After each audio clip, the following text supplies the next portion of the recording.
guys, this is Sabina. Welcome back to Daytoday Chess. Today is December 1st, Romanian National Day. And because it's Romanian National Day, what better way to celebrate it together with chess than to see a game of Romania's first Grandmaster, Florin Gheorghiu. And I've decided to choose a game that he won against Bobby Fischer in the Olympiad in Havana in 1966. So obviously before Fischer became world champion, yet he was still he was a rising star, getting ready to become a world champion. And Florin Gheorghiu actually has an even score with him. He won one, he lost one, and he made 2 draws. So obviously I've decided to choose the winning game since it's Romanian National Day, and it's a pride for Romania to know that somebody was able to make draw with Fischer. Have an even score and of course beat Fischer one time. So aside from that, I have a really nice announcement. I've decided to let you know what my weblog is, and it's called Day-to-Day Cooking of a Grandmaster, and you can find the exact link in the description below. I really hope you're going to enjoy this weblog, and I'm looking forward to your comments and feedback and recipes and whatever, and it's going to be a mix between chess and cooking. We'll see how that turns out, but I'm really passionate about cooking dishes from the different countries I've been traveling to. So as soon as I, try some new recipe in a country, I always try to cook it on my own. Obviously, I am not chef, but I'm definitely trying my best to always improve the recipes, do a little bit of my own, and hopefully you'll enjoy my weblog and try some of the recipes, and of course share some of yours. With that said, I really hope you enjoy it as much as you enjoy my YouTube channel. They are going to be mixed together.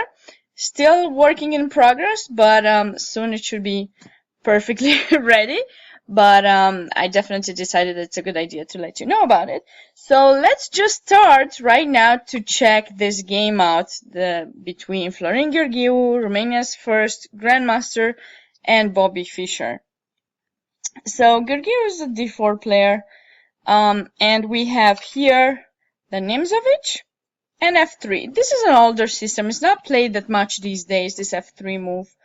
Queen c2 is one of the most popular lines against the Nimzovich, but of course, f3 is still played, but not as often.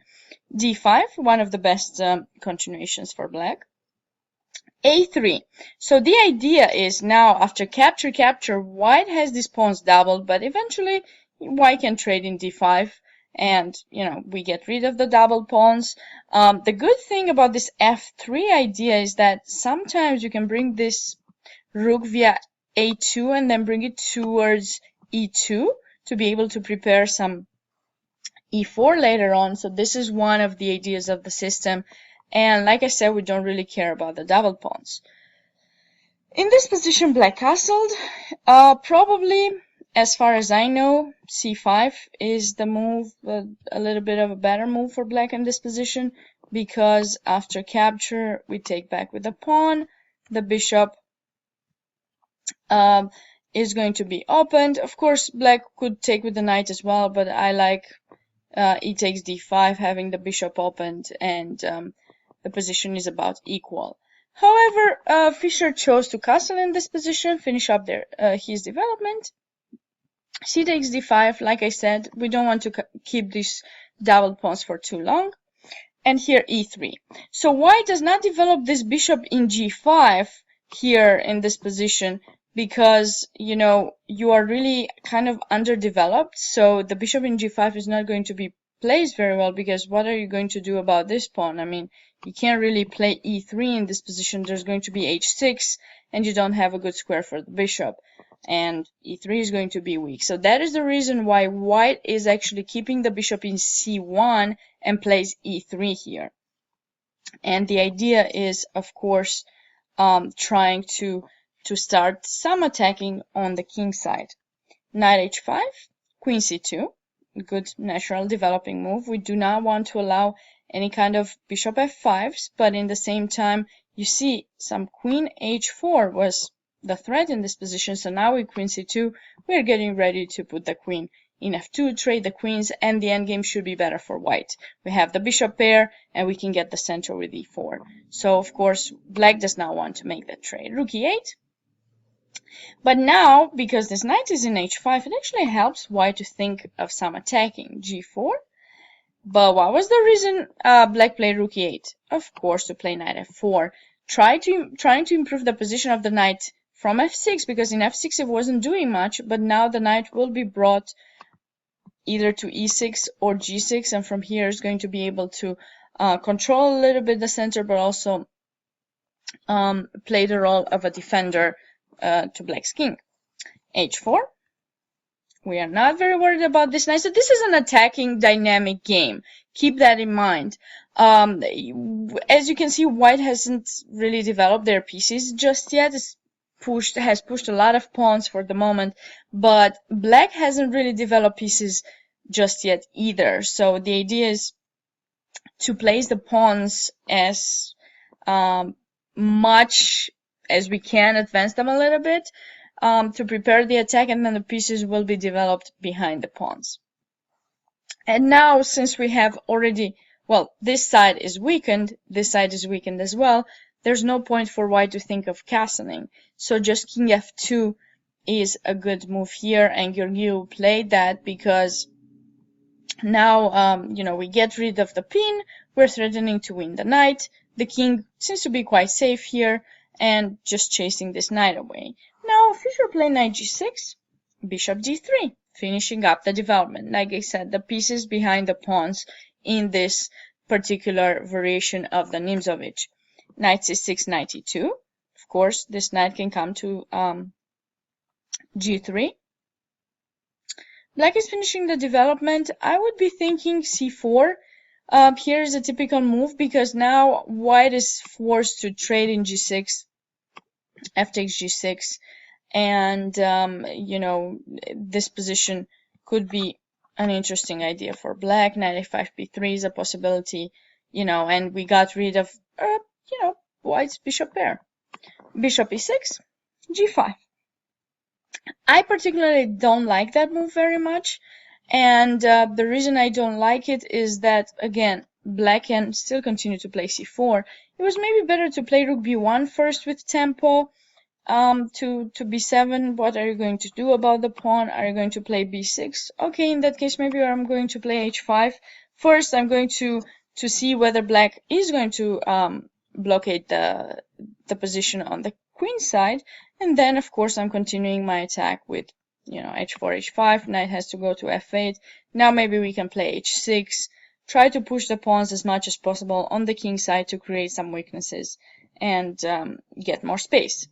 But Gheorghiu went for g5, and here Fischer played rook c8. Again, c4 was a possibility to try to close the position. h5, knight f8 only move. And here Gheorghiu went for the typical move in an attack on the king side, specifically when we have a pawn in g5 and an h5, g6. F takes g6, h takes g6. And here Fischer made a big mistake. He played h6. The reason this is a mistake is because it will allow it looks like it stabilized the position, and white does not have any attacking ideas, yet it is not the right approach right now in this position. We're going to see how Gheorghiu utilized this h6. Instead of this, black has to try, when we're attacked on the side, I always try to mention this, we have to counterattack in the center or on the other side of the board to kind of move the play from one side to another so that we don't get mated, we don't get attacked, we just switch the game a little bit. And so c takes d4 should have been played in this position, and after c takes d4 we have some knight b4 ideas to try to win this light square bishop. Okay, if you want to give the queen, that's fine, we're happy, but of course, white can capture in h7 check. We go king h8. This pawn we will recapture eventually, but in fact, white's pawn here in h7 is actually protecting black's king. You know, so having the pawn in h6 sometimes could be a detriment for black because there could be some sacrifices and the position could get open. But with the white pawn already in h7, what is white going to sacrifice? Well, nothing anymore. That pawn is a really good protecting piece. So h6 was a mistake, big mistake by Fischer, and Gheorghiu played very nicely from here on. Let's just see. First queen b1, exiting with the queen from the file where we have a rook, and there are some, you know, discoveries that can happen very soon. Knight a5, knight f4, okay, improving the position of the knight. This bishop in c1, I've mentioned earlier, Gheorghiu didn't take it out early, and it's going to stay there for a little bit longer because it's a good protector of the pawn e3, and we don't know, are we going to play a4 and try to develop it via a3? Is black going to capture in d4 and then maybe we'll develop it in d2? We're just waiting with it for the moment, and it's not necessary to be moved. As I said earlier, this rook from a1 can come into play via a2, and you know, the second rank is open, so the rook has the flexibility of moving wherever it pleases. c4. Finally, Fischer is closing up the position, bishop c2. We are not trading the bishop for the moment. Besides, black's knight there from a5 wanted some knight b3 and winning, you know, taking our bishop away. And it might look crazy that the knight would take the bishop, but in many instances, black does play knight b3 to take the bishop to eliminate the defender of the pawn e3. Okay, rook c6, rook a2. I told you the rook is coming into play that way. Knight d7. Now rook b2 wouldn't really be doing much. This knight in a5 is protecting b7. So now Gheorghiu finally decided to play a4 to develop this bishop via a3. Knight f6, bishop a3. Queen d7, okay, great, rook b2. Now we know that this knight, for the moment, is stuck in a5 unless black is playing b6. So, of course, Fischer has to bring the knight into play eventually, so he played b6. Good. What weaknesses does black have in this position? Well, he has a bad bishop in e6, which is protecting the d5 pawn, which is technically weak. So how do we utilize that weakness? Well, of course, rook b5, a very typical idea. Activating the rook, putting some pressure in d5. And here Fischer played another move that maybe, I believe it's a mistake, knight b7. White has a clear threat right now, actually. It's e4. So I'm bringing an extra attack, and also then I want to play d5, right? Eventually. So you really need to think of some ways to not to allow that to happen. And actually in this position, knight b3 would have been a really nice continuation for black, because white cannot take in b3, because, I mean, can, but takes, and then c3 is going to be weak. Black can start activating his bishop in bishop f5, for example, and it seems that black is getting some counterplay. Specifically, c3 is going to be weak. e3, after the bishop has developed, is going to be, you know, a target for black, and I don't see how white could improve the position here. But after knight b7, Gheorghiu immediately broke through the center with e4, a very good move that I really like. I mean, just opening up the position. White has the bishop pair, so we really need to find a ways to put these bishops to give them more play. D takes e4, somewhat forced. Now bishop takes e4 and attack. What do? Rook c to c8 was Fischer's response, but really, I mean, you cannot take, I mean, you can take an e4, but after queen takes e4, again, I'm threatening that move, and you know, black doesn't have a good spot for the bishop, and also doesn't have a good spot to move the queen to be able to get the bishop out. I mean, queen c8, let's say, thinking, okay, if you push d5, next move, maybe I play bishop d7. Okay, but I don't push d5. I mean, here's a pin, right? So we have to utilize it. Simply rook e5, right? And, okay, I'm going to be playing d5 next move. So it's really tough for black to actually find something. So Fischer decided to go rook to c8. And now Gheorghiu played rook e5, utilizing the bad bishop in e6. It's very important to realize as we're playing the weaknesses in our opponent's position. The weak pieces, the weak pawns, the weak squares. There are so many things that can be weak in somebody's position. We should look in our own position as well, but since we are kind of, paying attention to the opponent more than we pay attention to our own headquarters, it might be better to be aware all the time of the changes and of the weaknesses. And here Fischer played bishop g4, and a very good move by Gheorghiu, knight d5. Trading that protecting knight doesn't hurry to taking g4. Obviously knight would have taken back, so there's no point.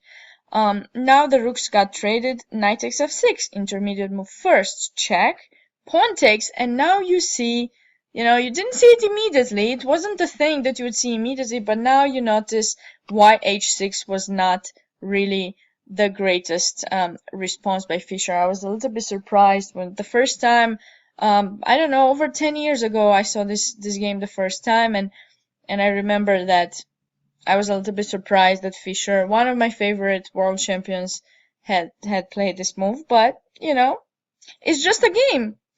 Anything can be possible. Anything is possible in chess. It doesn't matter. You can play against Magnus Carlsen and just have a brilliant game, and And Gheorghiu was very strong at that time.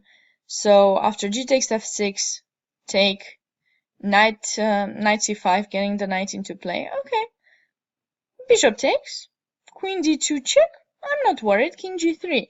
As you notice, white did not castle, but the pawns were a really nice bridge, let's say, and black's pieces cannot really do anything here to try to utilize the fact that white's king did not castle.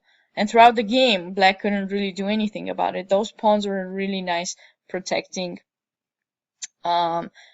shield, so there was nothing to do. And Fischer decided to sacrifice here the bishop. I mean, anyways, he's going to lose that bishop, so might as well just take some pieces for it.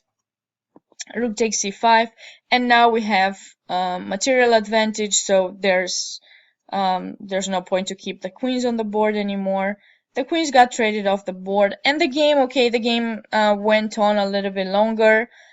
Bishop e4, of course, we're not giving that pawn. Rook d1, getting the rook active. So from here on, actually, some about 6-7 moves ago, white was already winning, and this is just, they kept playing a little bit longer. It was this game was played in the Olympiad, so obviously when you're playing for the team, you really want to be careful not to resign too early. It's a team competition, so you have to be aware of your teammates and try to play longer, not to show that the result might not be in your team's favor. And here, however, after g7, Gheorghiu's last move was g7, Fischer resigned. So I really hope you enjoyed this game. It was Romanian National Day, so I had to come up with something really cool. I really hope you're going to enjoy my weblog. Be sure to stay tuned for updates every day. I'll try that as much as I can. Have a wonderful week and see you tomorrow. Thank you. Bye.